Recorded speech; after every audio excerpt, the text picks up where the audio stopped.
Hello, darling. I was thinking some stuff, and it seemed worth sharing. I was thinking about why unpopular stuff even gets made, and about why certain stories turn out to be popular. I was thinking about lightning in a bottle. I think that most books or movies or shows, that most media, gets created by people who hope that it will be popular. There's two reasons for that. Firstly, they hope that it will make a lot of money. Secondly, they hope that people will say nice things about it, and about them. We're human beings, and we like it when people like the things we make. I realise that the word popular is sometimes used pejoratively. Popular can mean lowbrow as opposed to highbrow. Trashy pulp as opposed to high art. Sometimes the people who think like that can be dismissed as snobs or elitists. Although it is worth noting that the elite are sometimes willing to pay quite a lot for things. High art can carry a high price tag. As such, being snobbish is not always a bad business plan. And I can understand that for some people, marketing things to the elite helps them to put food on their table. When I'm talking about popular here, though, I don't mean necessarily lowbrow. I just mean lots of people like it. While almost every writer hopes that their story will be popular, I think that almost every publisher or studio executive is hoping for a story to be unexpectedly popular. It is exceeding expectations that makes something into a hit. Making more money than this kind of movie normally makes means that this movie must have been very popular.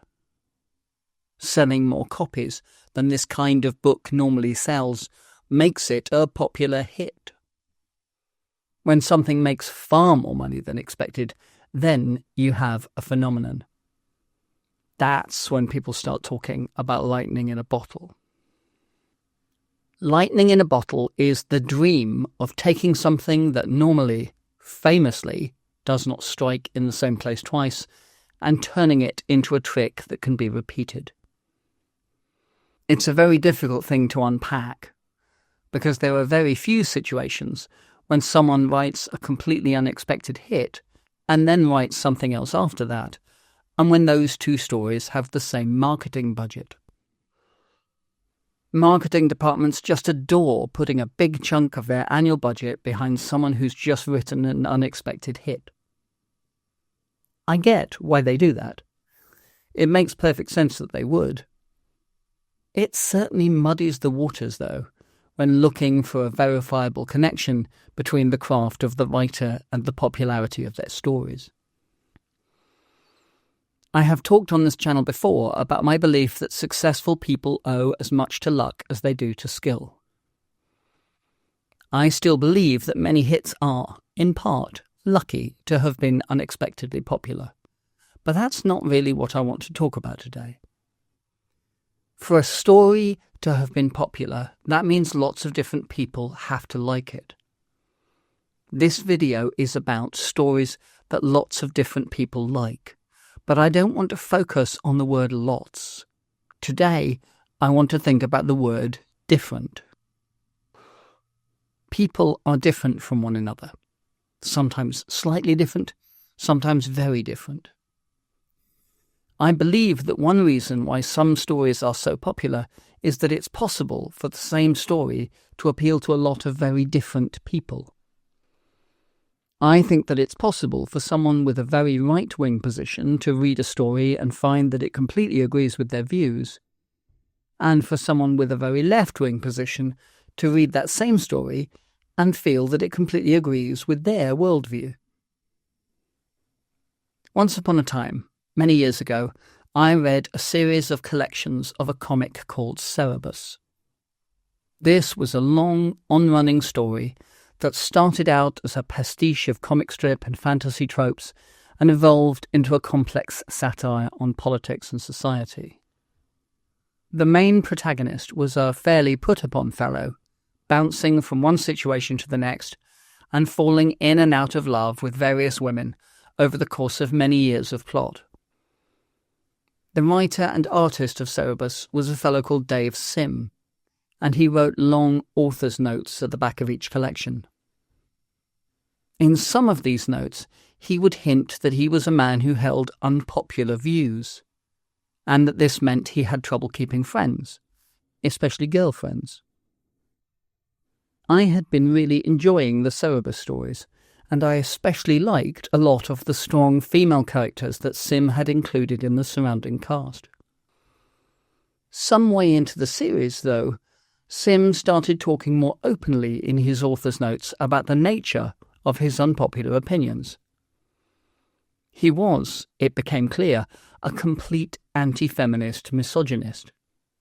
In other words, I was fundamentally opposed to everything that he stood for and believed in.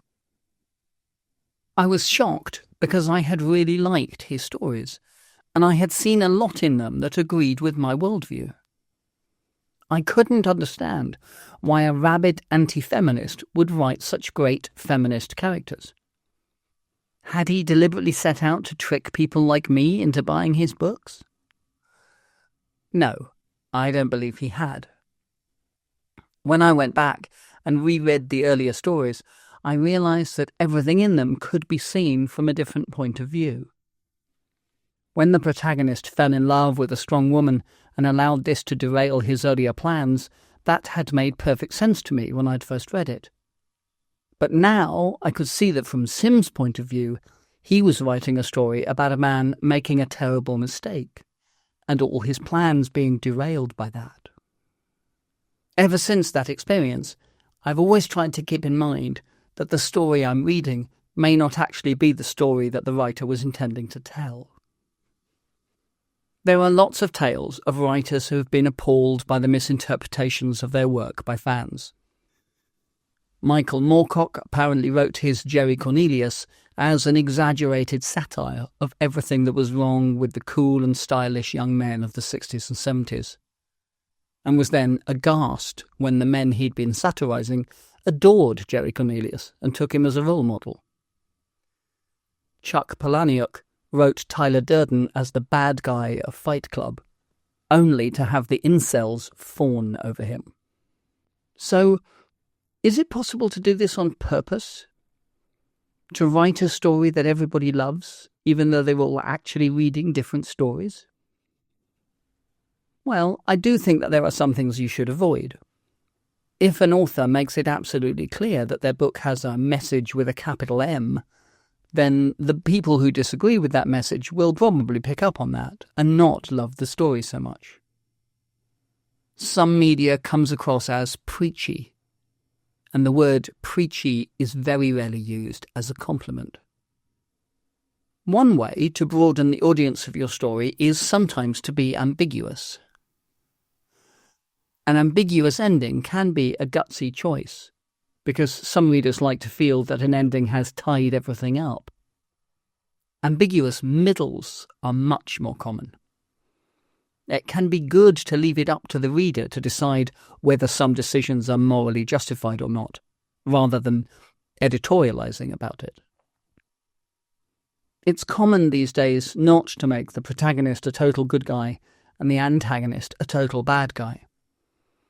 That allows for more of these ambiguities, more points where different readers can have different takes on things without necessarily feeling that the writer disagrees with them.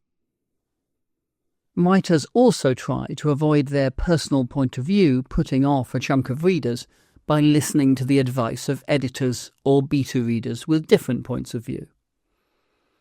Giving multiple voices input into the creation of the story is one of the reasons why network executives like the idea of having a writer's room to kick ideas around in. Of course, your story doesn't have to be ambiguous to be popular.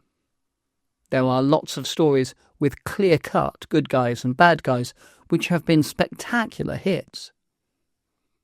Let's think about something like The Shawshank Redemption, for example. That is a story with very broad appeal, and it doesn't achieve that by being ambiguous about who its bad guys are.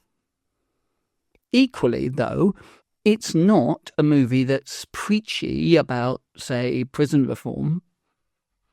It sticks fairly closely to its core theme of whether the victims will get one over on their bullies. That is safe ground for broad appeal, because there's one thing that every side of the political spectrum has in common. They all think they are the victim. They all think that the other side is a threat to them and that they're just defending themselves.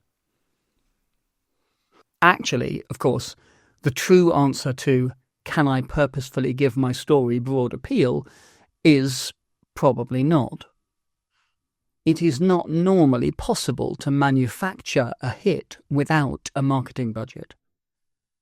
This is the reason why unpopular stuff gets made.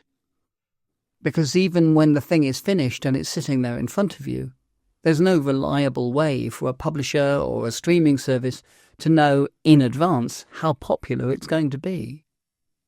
You just have to put it out there and see how well it does.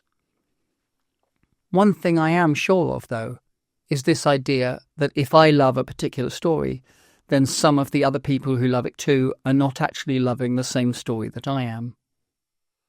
My memory of a story is not a series of words on a page. It's my interpretation of those words and my reaction to those words. These other people aren't wrong about the story. This is what reading is, and it's an innately subjective experience, just like watching a movie is.